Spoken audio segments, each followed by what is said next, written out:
Kalunos-lunos ang sinapit ng isang nawalang dalagita sa Toledo City, Cebu.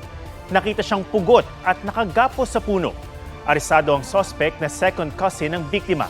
Babala po, sensitibo ang balitang ito mula kay Femery Dumabok ng GMA Regional TV.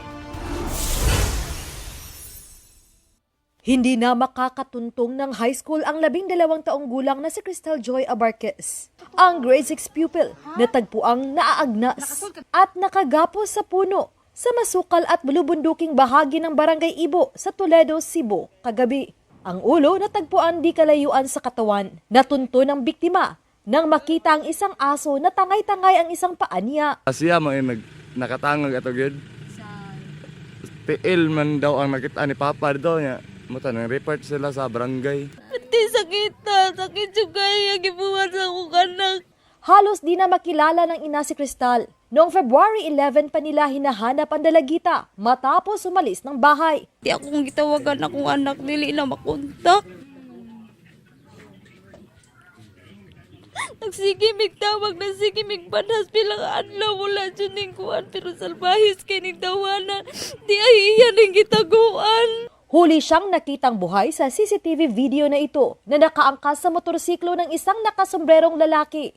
Itinuro siya ng ilang saksi hanggang nadakip. Hindi ko lang yan yung mismong investigation pero may positive identification yung nag-identify talaga doon sa suspect natin. Second cousin siya ni Crystal pero todo tanggi siya sa pagpatay. Wala mo ko ini. Ako may kung ano mo mahibog mo ma'am. Bata. Nya to ako na mo anak ko na ako bay. Mabitaw ni kabit ng pangita.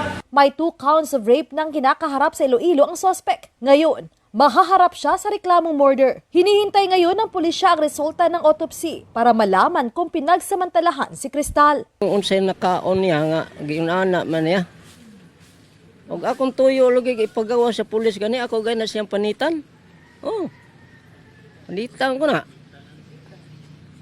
Kundi gani ipabitay na ko na nas fountain ay. Salbahis yung kayo siya.